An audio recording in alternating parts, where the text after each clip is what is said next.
Hello, and thank you for tuning in to our weekly review with me, Nassim Ahmed, and our regular guest, Mouin Rabbani.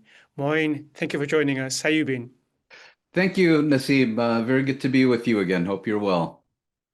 I'm fine, thank you. Yeah, I've been off for a number of days. A lot has happened Yes, over the week, but I wanted to been a busy begin. week. Yeah, busy week, but I wanted to begin with the news that's just been reported before we started recording the show of sanctions being imposed on Itamar Ben-Gvir and Bezalel Smotrich. Um, I guess I want to do that before we get into some of the other topics, the key topics being Gaza and focus on an article from the New York Times and the BBC. But we'll discuss that later on. But for now, let's begin with that news. So this was news that was just announced before we started recording, which is 10th of June, Tuesday, 10th of June. And the news is that there'll be travel bans imposed on or by Australia, Canada, New Zealand, Norway, and the UK. They issued a joint statement regarding Smotrich and Ben-Gvir and the reasons and the justifications for imposing sanctions and travel bans on them. But I guess my question is, some will say, why now? UK ministers have been sitting on this for over a year. These are, of course, the most far-right extreme elements within Israeli society. Why did it take a genocide to sanction them both? This seems to me, as is the case with so many others who have spoken about this, anything but diplomatic tokenism. So, how do you see this? Well, I think it's significant, politically significant at least, but it's also a diversion from the real issues. These governments that you mentioned have now imposed a travel ban and freezing of assets on two of the most senior government ministers, and I don't think you can simply dismiss that out of hand as being entirely meaningless. It will have a political impact. It is, I think, of symbolic importance.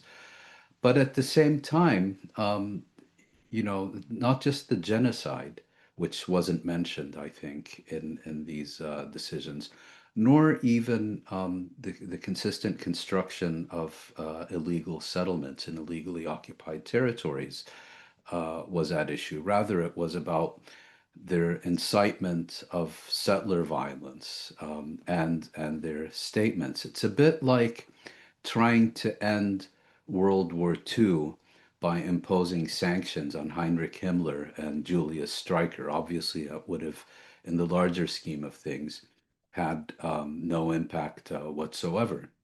And even more importantly, their boss, the Israeli Prime Minister, Benjamin Netanyahu, is an international fugitive from justice who has a arrest warrant out for him from the International Criminal Court. So no action was taken against him. And more importantly here, we're not dealing with personal initiatives by Ben-Gvir and Smotrich. If only. No, we're dealing with a state and institutions of state and a government and a leadership that is implementing not only the policies and the statements that these Western governments are now reacting to, but an entire system of genocide and apartheid. So, in that sense, it's not only politically significant, but also a diversion from the real issues at hand. Take the UK, for example. There is incontrovertible evidence that Great Britain is continuing to conduct intelligence overflights, more or less on a daily basis, over the Gaza Strip to collect intelligence for the Israeli military in the context of what any specialist who has looked at this, whatever human rights organization that has looked at this, has long since concluded is a genocide. There's no indication that's going to stop. The weapons deliveries to Israel, with which Israel is committing this genocide, and for that matter, conducting widespread destruction and pogroms in the West Bank, none of these weapons deliveries are going to stop. So, this can't and shouldn't be dismissed out of hand. It is significant. It is politically symbolic, which is nothing to sneeze at. But at the same time, it's also a diversion from the real and much more serious issues, both in terms of what Israel is doing and in terms what many, not all, but many of the governments that have signed on to this measure are doing as well. Let's pick up on your point about some of the more serious issues. Um, Many will say this cannot be taken seriously because Ben-Gvir and Smotrich represent the heads of the Israeli settlement movement. And here in the UK and elsewhere, we've seen an attempt to criminalize the boycott, divestment, and sanctions movement, which targets specifically Israeli occupation, Israeli settlements. And by criminalizing such a peaceful initiative campaign, uh, these governments are showing that they're not really serious about addressing the root cause of the issue, symbolically going after individuals like Ben-Gvir and Smotrich, which, as I said, is a really low bar because they do represent some of the most fascist elements of Israeli society. So it's a very low bar for them to clear. But the serious issue is the occupation, is the settlement, and the only campaign, serious campaign, which is targeting the illegal occupation is the BDS, and these countries are seeking to criminalize BDS. Yes, I mean, let's take genocide, and let's give these governments the benefit of the doubt that while they may believe that genocide is taking place, that they're unable to take any formal measures to stop it, pending a final ruling from the International Court of Justice about whether or not genocide actually has been committed, a ruling that is expected several years into the future. Let's just put to the side for a moment that the 1948 Genocide Convention has requires its signatories, which include every one of these governments, to not only punish genocide but also to take active measures to prevent genocide. Put that to the side. There is another ruling which is binding on each and every one of these governments, namely that the occupation is illegal and unlawful and illegitimate, a ruling issued last July, and that it must be brought to a end as rapidly as possible. And it imposes a whole series of requirements on every member state of the United Nations to avoid anything that may assist Israel in perpetuating the occupation.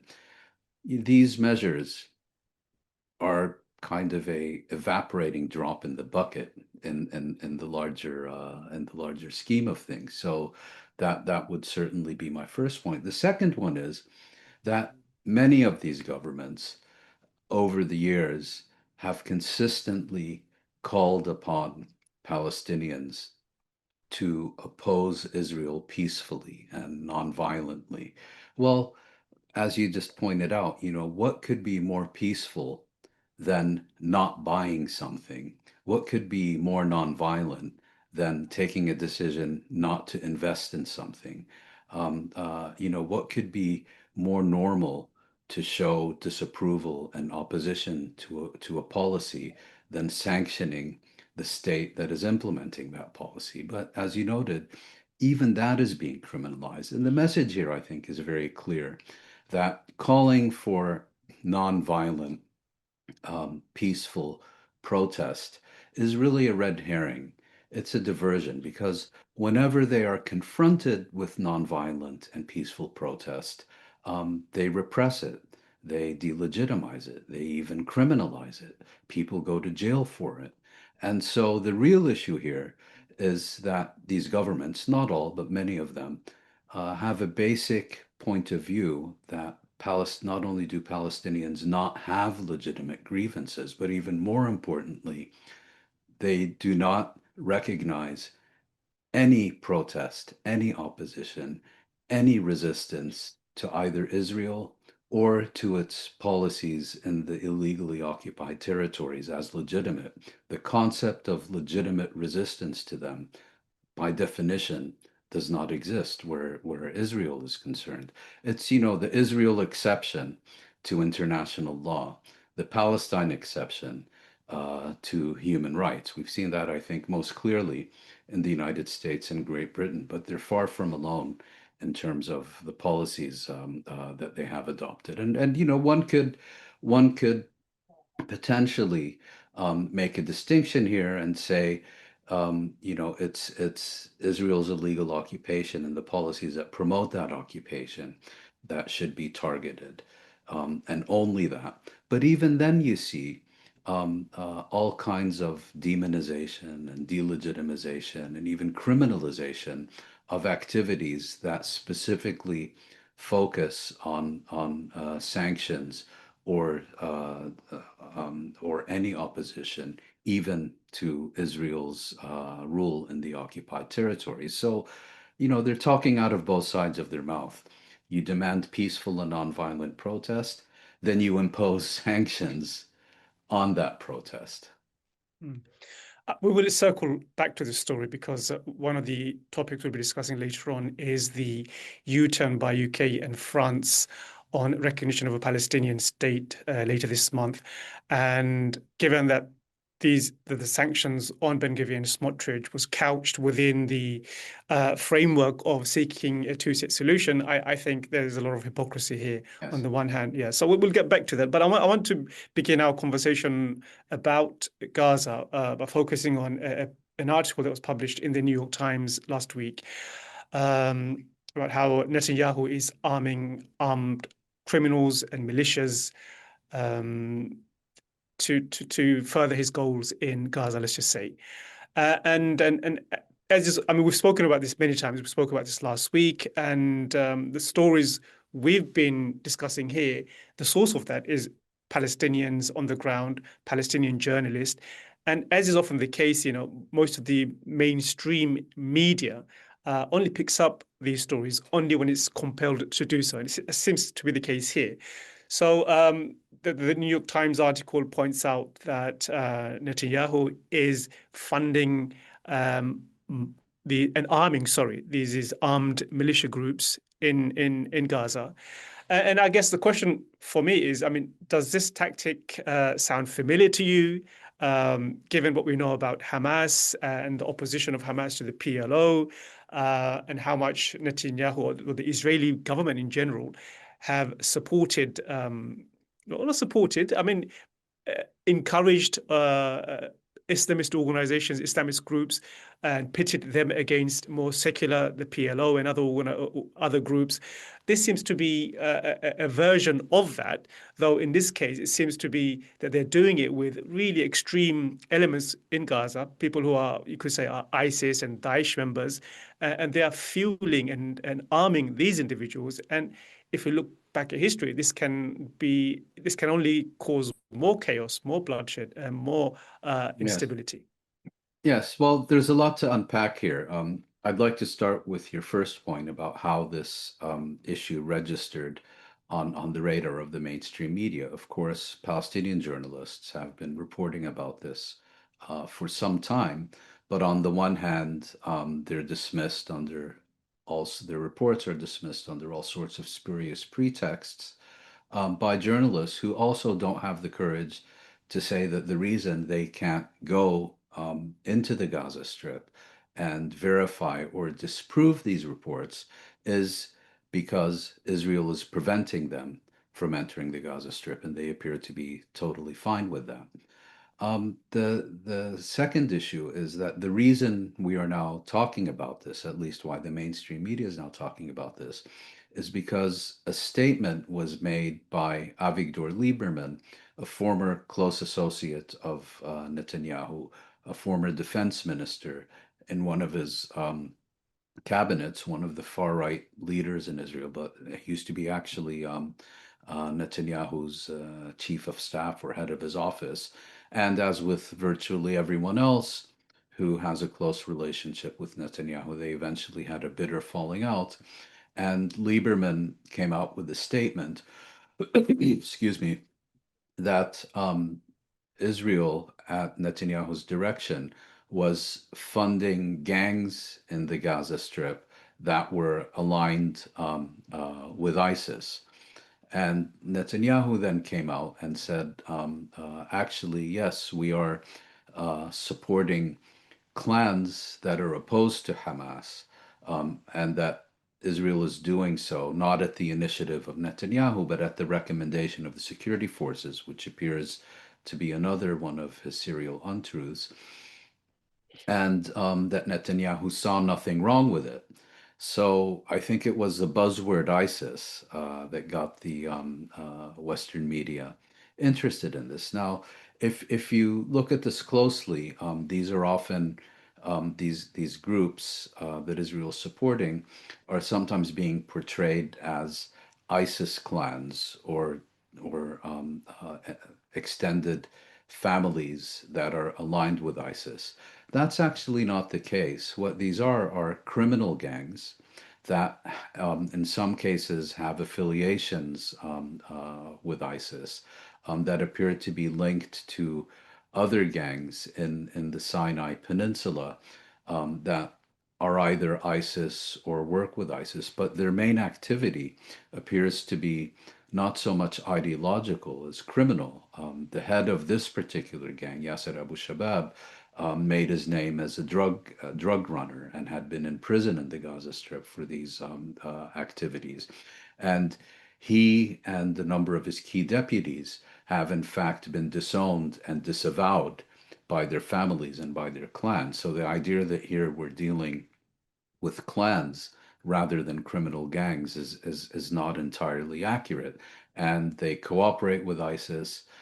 They're affiliated with ISIS. They're in some cases aligned with ISIS, but they're not, let's say, their motivation is primarily criminal rather than ideological. Though, having said that, it also needs to be pointed out that starting on October 7th, every Israeli leader who could get near a microphone, and then amplified by every Western leader who could get near a microphone, most prominently Joe Biden, not only immediately began comparing Hamas to ISIS, but even routinely making the statement that Hamas is even worse than ISIS. Well, lo and behold, once again, every accusation is a confession, because who was arming ISIS, if you want to put it that way? Who was working most closely with ISIS? It's Israel, uh, not not Hamas. And you mentioned that this could be compared to Israel's encouragement of the Muslim Brotherhood and of Hamas in the occupied territories during the 1980s and early 1990s.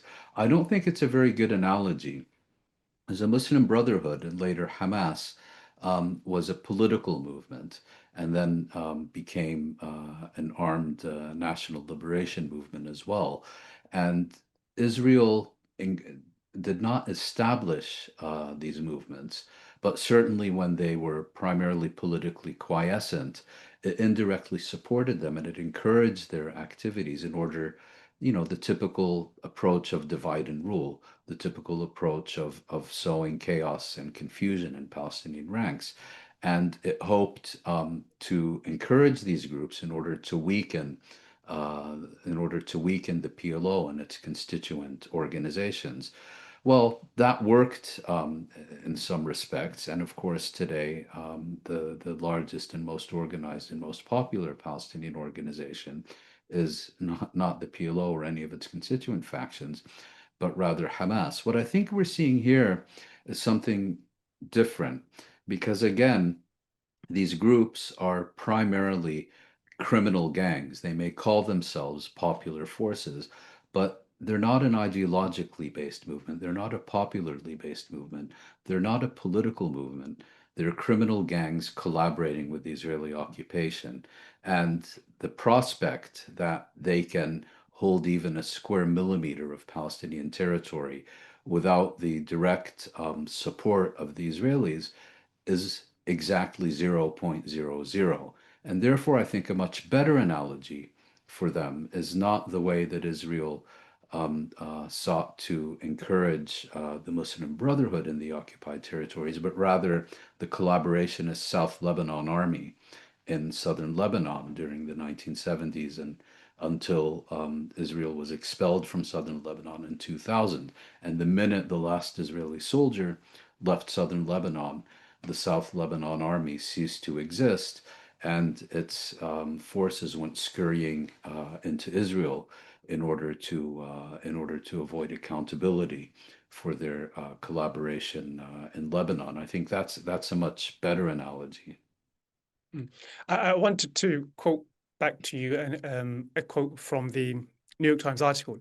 Uh, it said that Israel's decision to arm these militant groups offered a window into the country's struggle to find an alternative to Hamas's rule. I mean, to me, that seemed like clear misinformation.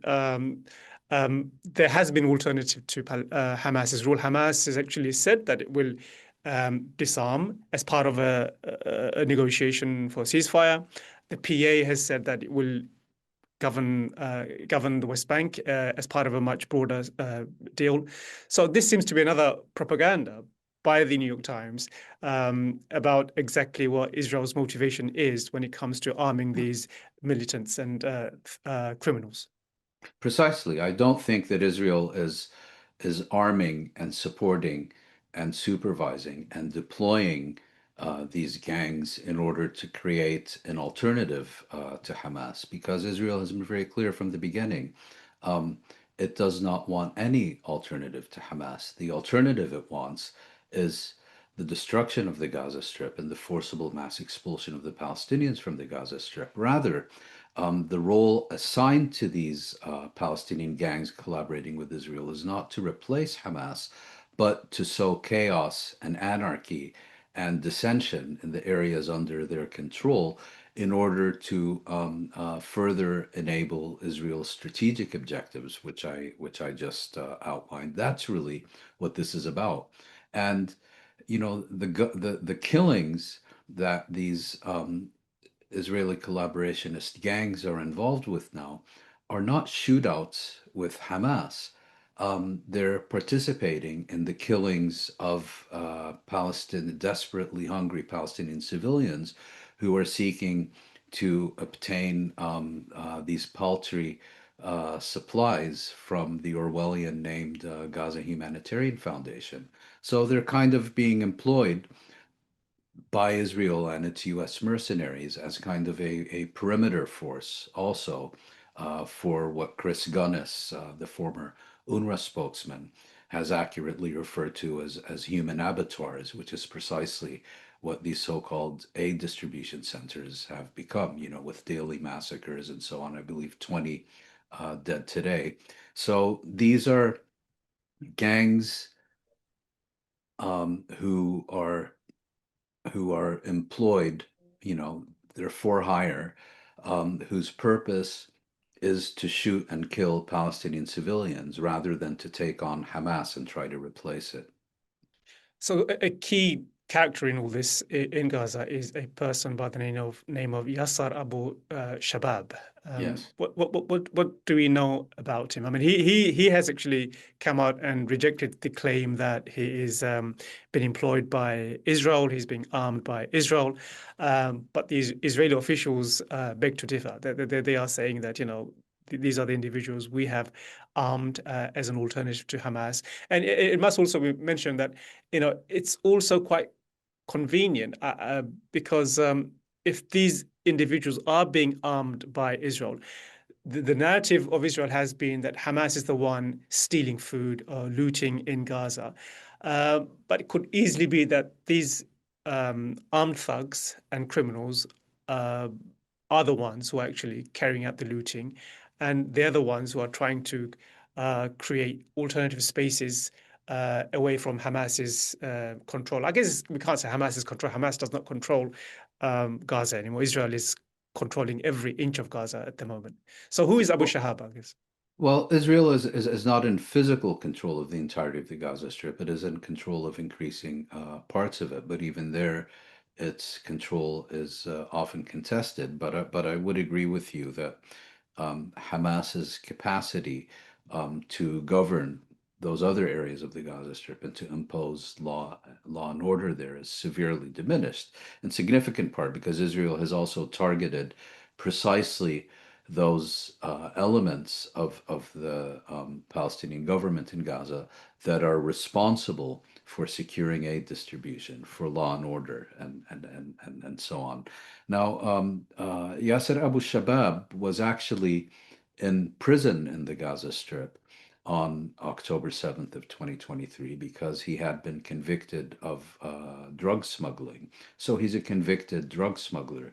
He, along with every other prisoner in the Gaza Strip, was released on that day out of fear that Israel would bomb the prisons, just like it has bombed everything else in the Gaza Strip and killed the prisoners. And then he reconstituted his gang and was eventually hired by and armed and deployed by the Israelis. And it's not that it's reasonable to assume that his criminal gang is involved in the looting of aid.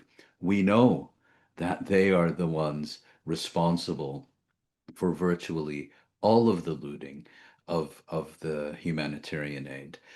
We have testimonies, for example, from the head of the Palestinian Truck Drivers Association, who recently stated that all the looting takes place, or when it was taking place, takes place at the Rafah crossing or at the Kerem Shalom crossing, areas that are under full Israeli control and where Israel has deployed these criminal gangs. And this head of the Truck Drivers Association said, if they don't pay a hefty ransom to be allowed to continue, their trucks are looted, and then the supplies are sold at exorbitant prices in the market, or they're even shot at.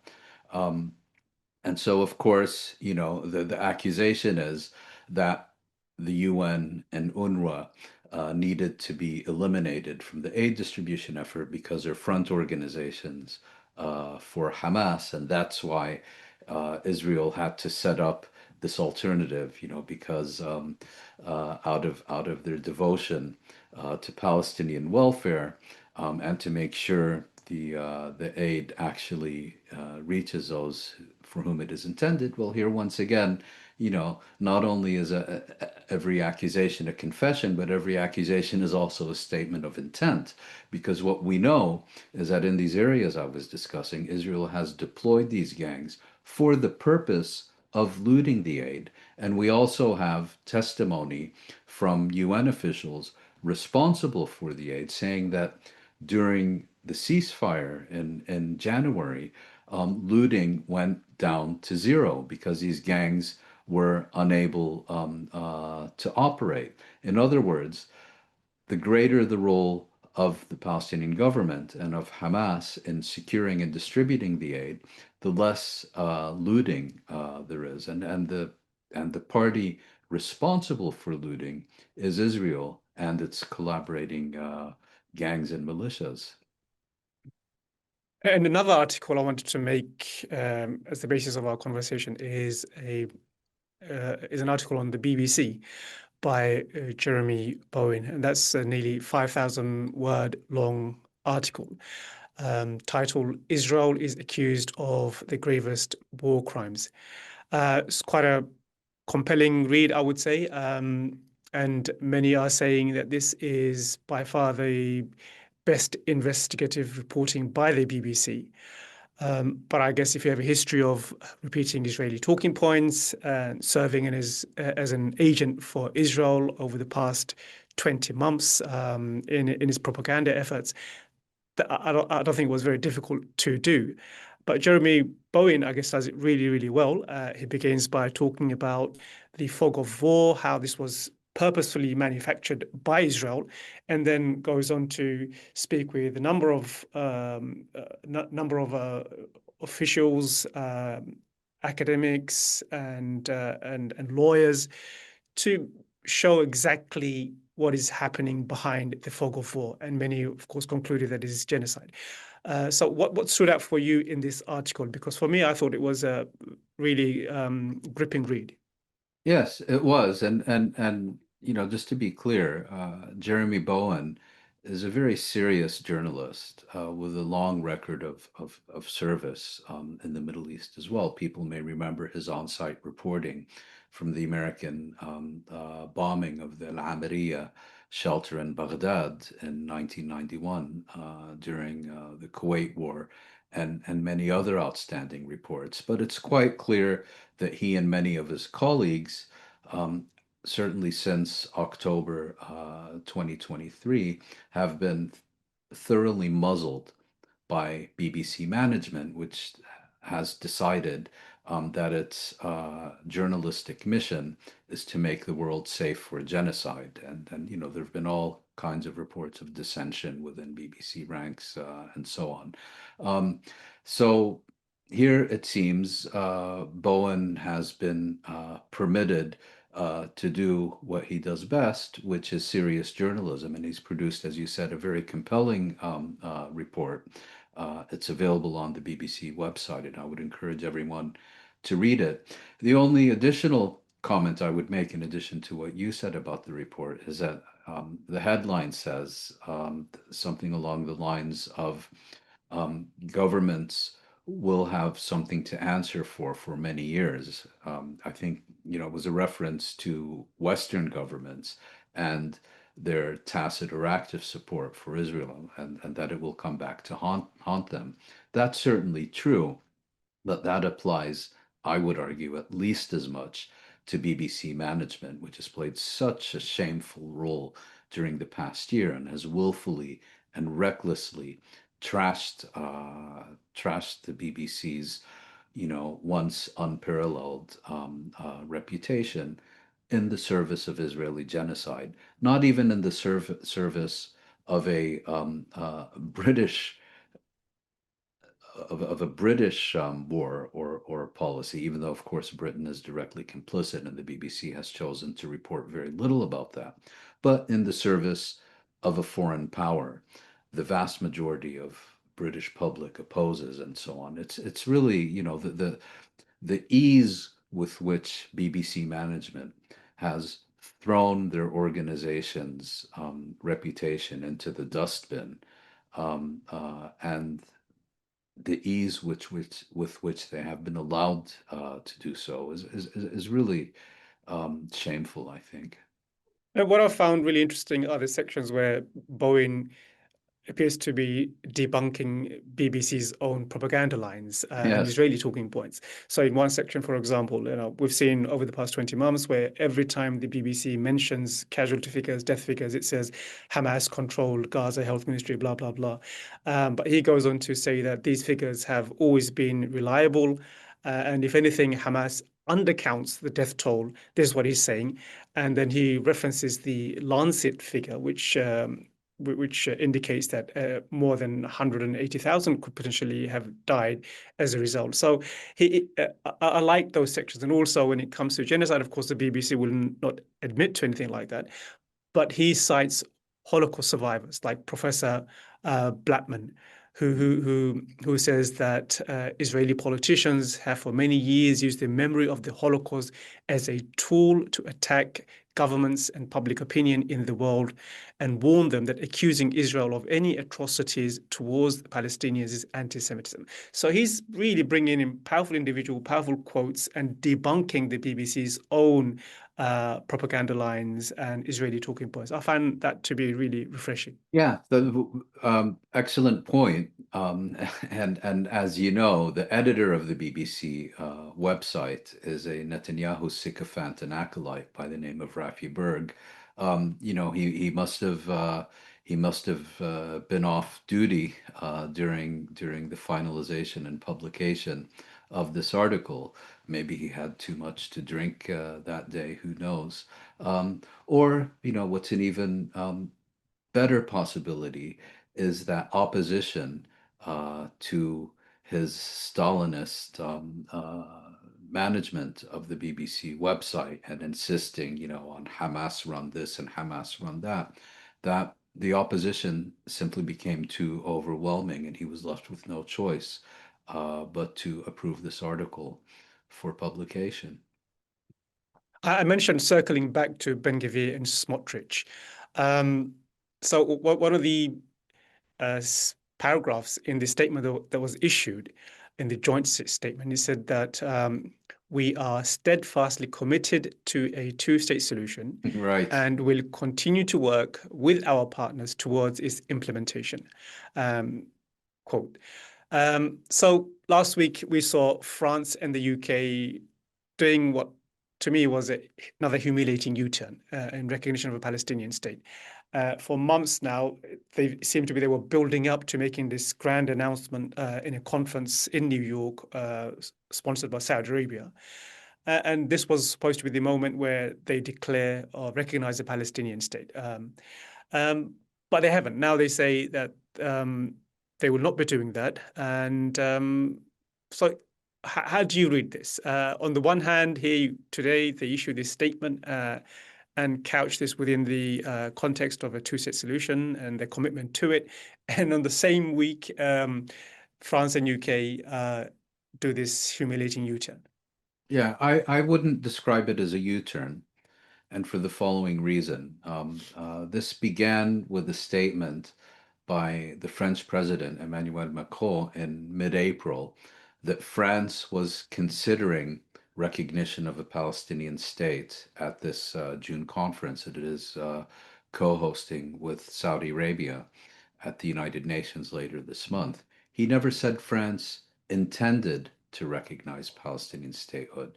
And when he made his statement, he said that he wanted to do this in a context where Arab states normalize relations with Israel, where Hamas disappears, and he put in all these other conditions.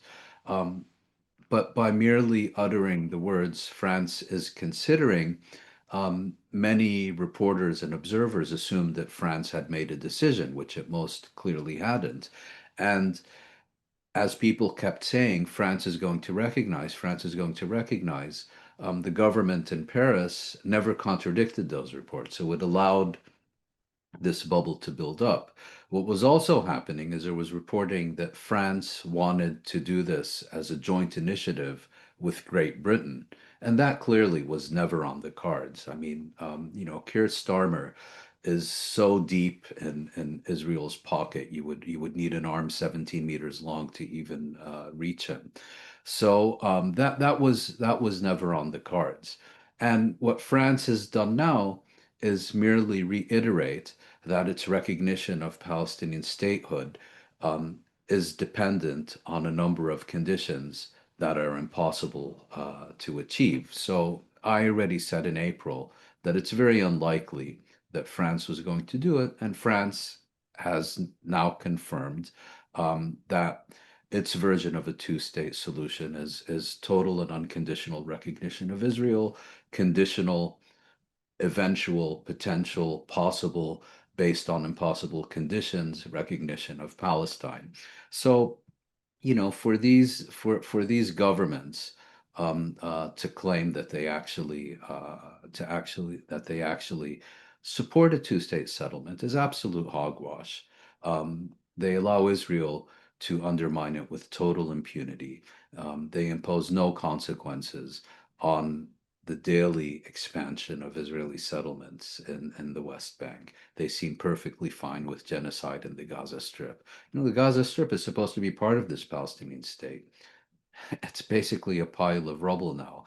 So to attach any credibility to any Western leader who claims to support a two-state settlement, it's really just diversionary camouflage to cover what's, to focus on potentially something that might happen in the year 3800, so that we don't focus on what's happening on the ground now. And talking about diversionary camouflage, we saw again last week the deep commitment Western officials have for Israel, and a classic example was this report that came out by the Middle East Eye, showing how David Cameron threatened to defund and withdraw UK support for the International Criminal Court. So this was in April 2024 when the ICC, Karim Khan, was seeking to issue arrest warrants for Benjamin Netanyahu and Yoav Gallant. And the extent to which David Cameron went, he was at that time the foreign secretary. Of course, he was at one time the prime minister. the extent to which he went to block the ICC shows a kind of commitment. As you say, there's a camouflage behind which most of these Israeli foreign Western leaders they'll say one thing, in this case, support for a two-state solution, imposing sanctions on Ben-Gvir and Smotrich.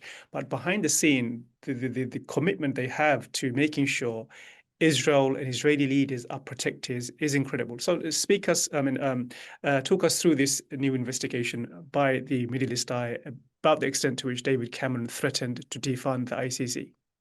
Yes, well, this is a report, I believe, by Peter Oborn for the Middle East Eye, which reveals that when it became apparent that the pretrial chamber at the International Criminal Court was going to approve the prosecutor's application for arrest warrants for the Israeli Prime Minister and then Defense Minister, that David Cameron, who was at the time the British Foreign Secretary, called the ICC prosecutor, Karim Khan, and basically tried to threaten and bully him into rescinding those applications, and directly threatened that if these arrest warrants were issued, that Great Britain would defund the ICC, and I think threatened even to withdraw British participation in the Rome Statute. In other words, to act like Hungary and petulantly leave the International Criminal Court because it is performing its job.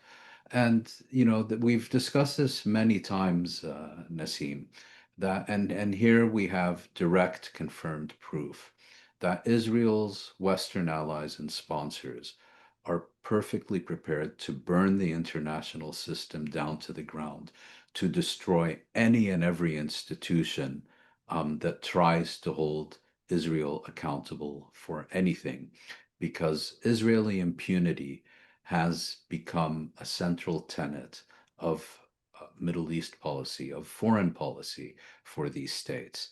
And anything that gets in the way, including institutions that they themselves have created and funded and used for their own purposes, any institution that gets in the way will be demolished if it gets in Israel's way. So, hardly, I have to say, I don't think you or I can claim to be in any way surprised by these revelations, but it's nevertheless useful to have them confirmed and on the record. And of course, we have now the much more explicit, not only threats, but actions by the United States against the International Criminal Court. And just one last point, you may recall that when the ICC did go ahead and issue the arrest warrants, the British government, the former Tory government, in which Cameron was still Foreign Secretary, immediately launched an appeal, basically challenging the ICC's competence and authority and jurisdiction to do what it had just done. Yeah, and Keir Starmer's government later dropped that objection. Yes. Returning to that story, we've been very critical of Karim Khan on our podcast. Do you think he's redeemed himself? I mean, there's a quote in the article where he says that I don't like being blackmailed, I don't like being threatened. And then he said that if you did that to a director of public prosecution, it would be a criminal offence, potentially, referring to what Cameron did to him. Yes. So given that he withstood all that pressure, has your opinions changed about him or not? Not at all, because Karim Khan did not proceed with this case because he was committed to doing his job. He had no choice but to proceed with this case because he had painted himself into a corner by ignoring his previous priorities when he launched a investigation against Ukraine and indicted the Russian leader Vladimir Putin. And in that context, and given the virtual rebellion among his own staff, he was left with no choice but to move forward with this case. And, once it had gotten to the point of him applying for arrest warrants, there was it was impossible for him to back down because of threats from a British foreign secretary, particularly, of course, also because Khan is a British citizen and had been nominated for the post by the British government. So no, I don't think he has redeemed himself at all. He did what he did only because he was left with no alternative and had no choice but to proceed. And on the question of just how committed these governments are to defending Israel, there was a report that came out this week. Again, 300 staff from, I think, the Foreign Office objected or protested against what was happening in Gaza, the um, and the response to them was, if you don't like it, Leave. resign, Yeah. resign. So I mean, it's Yeah. quite an incredible thing to say. Yeah. 300 staff, if you don't like it, resign. It just shows again just how deeply committed all these Yes. institutions and branches Yes. are to Yes. to Israel's safety. Yes. And, here you have a government basically prepared, willing, eager to hollow out a key institution in order, a national institution that it views as central to its diplomacy, to its national security, is prepared to see this hollowed out in the service of Israel, a foreign proxy state committing genocide. It's like we've been discussing. These are states that are prepared to burn the world down to the ground in order to preserve the principle of Israeli impunity, not because they're controlled by Zionists, but they're not being blackmailed. They genuinely believe in what they're doing. They passionately believe in what they're doing. Mm. And talking about burning the global system to down, global system down, we saw another instance of Israel going into international waters and kidnapping, literally, the ship, the Gaza flotilla that was bound taking humanitarian aid to Gaza. One of the, I would say, surprising development from that was the Israelis tried to force the crew members to watch the video of the events of 7 October. And they refused. They did not watch that. So, what's your thoughts on that? I mean, I found that to be incredible, and it's not least because if this video is something you put your money on and you believe is valid and true, why not share it with everyone else? Yeah, Why don't you let everyone exactly. else Yep, watch this video? yep, And getting these 15 crew members to watch this, I thought was really unsavory yeah. in my view. It's like that famous scene from the movie A Clockwork Orange, where someone has his eyes kept open and is forced to watch various scenes. But look, what we need to understand is this was a small civilian vessel carrying 12 unarmed passengers on their way not to Israel, but to the Gaza Strip, carrying food, baby formula, and I believe a few pairs of crutches, in order to make a demonstrative um, uh, co- contribution to relieving the extraordinary humanitarian crisis that Israel has engineered in the Gaza Strip. um, Israel sent elite commandos into international waters to seize this ship and abduct its passengers. By any definition, that's an act of state piracy. And what's telling is that Israel considered this a threat to its national security. Well, if it considers these 12 activists a threat to their national security, I think that helps explain why they're slaughtering tens of thousands of Palestinian civilians, who they consider not just a threat to their national security, but to their very existence. So it abducted these people, um, and then brought them into Israel, which again we have to recognize, understand, they were not seeking to enter Israel. They were seeking to enter the territorial waters of the Gaza Strip, over which Israel has no legitimate claims of sovereignty. And the really telling part about this to me is that if you look at the way Israeli apologists have been responding, on the one hand, of course, there's all this frankly repulsive demonization and outright misogyny, I should add, against Greta Thunberg, the Swedish activist in particular. But Israel's public relations efforts are in such crisis that Israel's apologists are loudly applauding this as a gigantic coup for Israeli public relations. Imagine. And why? Because the commandos the pirates, I should add, who seized the ship and abducted its passengers, released pictures of them offering sandwiches and bottled water to those they had just abducted, as if this didn't highlight the crisis in the Gaza Strip that motivated these people to set sail, as if it didn't highlight Israel's total and exceptionally cruel control over the supply of food and water to the Gaza Strip. And the other aspect of this that struck me is the absolute silence of the governments involved. It was a British flagged ship. Half the passengers are French citizens. One of them is a member of the European Parliament. Crickets. They basically said something along the lines of, if we're asked for consular assistance, will provide it. And I think the Swedish government went even further and said, it's their responsibility.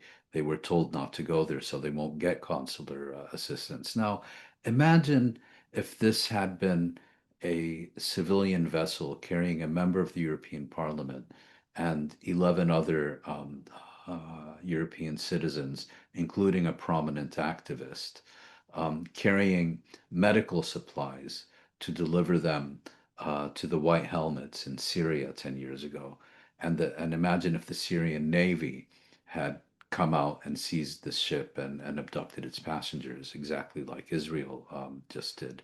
There would have been immediate and universal howls of outrage. The Security Council would have immediately convened and passed, at least 7,000 resolutions condemning and threatening the Syrian government. But again, as we've discussed repeatedly today, there's the Israel exception and there's a Palestine exception. And here we've seen it applied in the context of Israeli attacks, once again, on European citizens.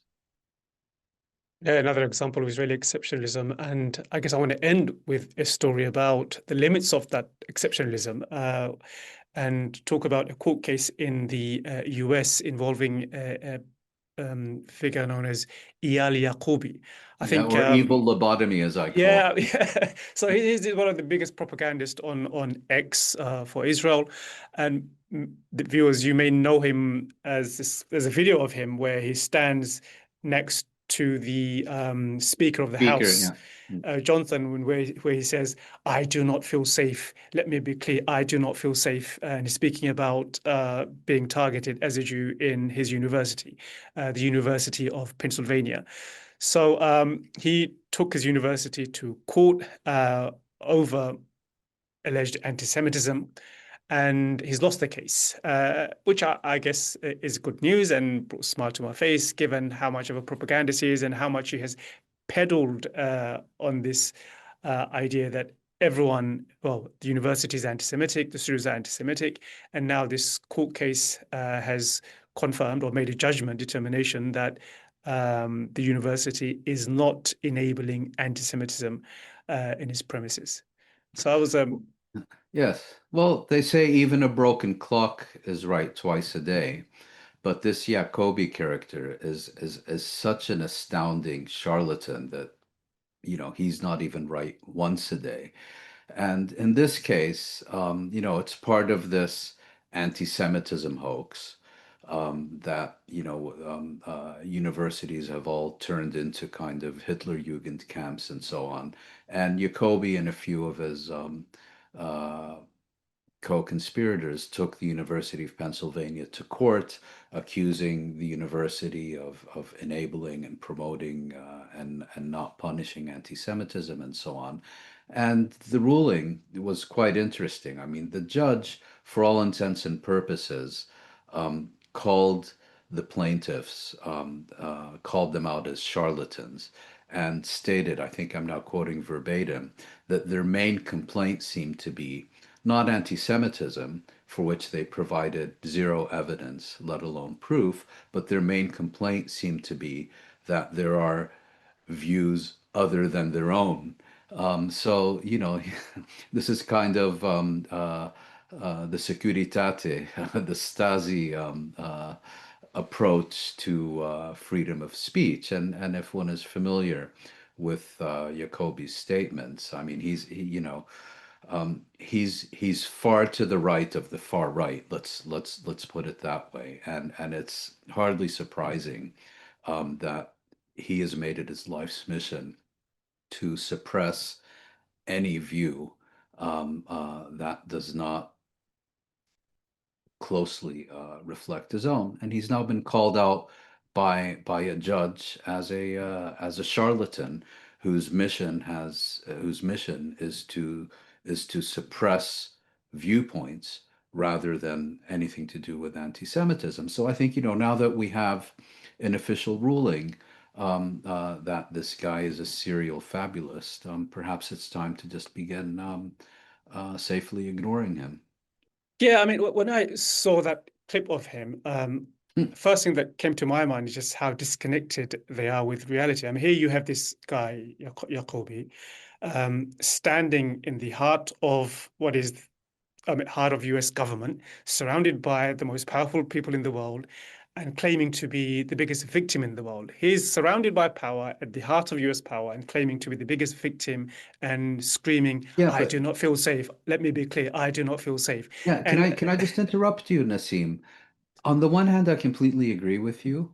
On the other hand, these people are such extremists that I consider it entirely plausible that even standing next to the head of the US Parliament and being coddled by Trump, and being in the very center of power, that even hearing the words Palestinians have rights or stop the genocide makes him feel genuinely unsafe. I find that entirely plausible. Does it amount to grounds for a court case? Well, the judge basically told him to take a hike. yeah, I agree with you there. So it's been fantastic, Moin, as always, talking to you. And Likewise, thank you. that was my guest, Mouin Rabbani, joining me, Nassim Ahmed, for our weekly roundup of events in Palestine. Thank you for joining us. See you next week. Bye bye.